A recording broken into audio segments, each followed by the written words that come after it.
morning. This is our seventh weekly update, and not the first under difficult circumstances for our country.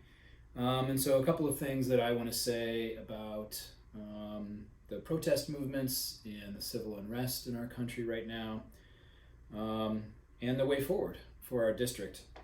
The first thing that I want to say is that I believe, and I've seen enough on the news and on some social media to be very, very careful about misinformation, about what happened with the rioting and some of the looting, who's responsible, what it means, how it started.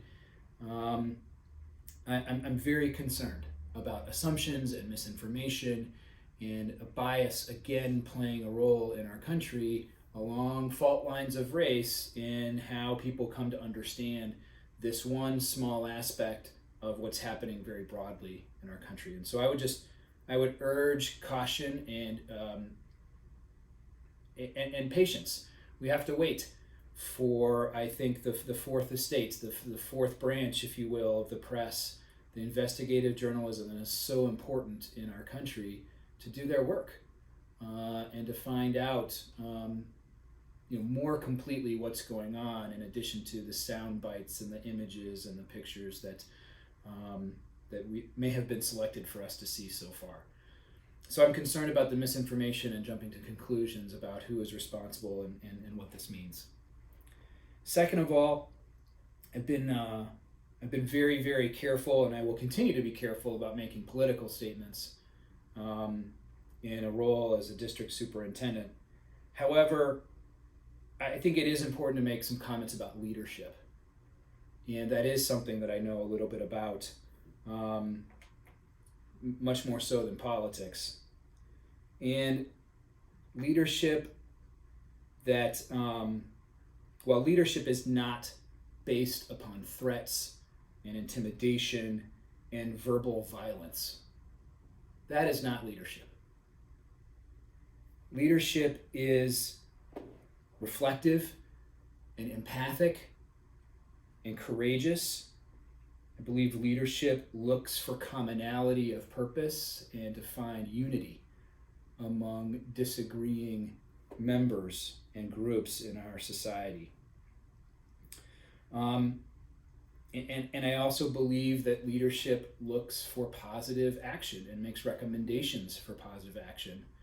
And some of those recommendations that I've heard positively from former President Barack Obama really points at us, local leaders, the importance of local action to increase racial justice in our country. That to me is leadership.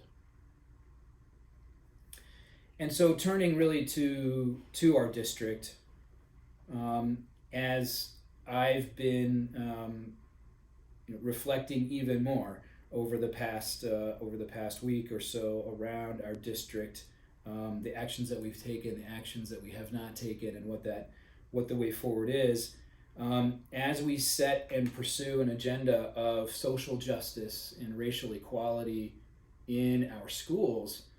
I do believe we've got a good start. I believe that we've got some of the foundational pieces that we need with the mission statement and our goals and some of the choices and decisions that we've made.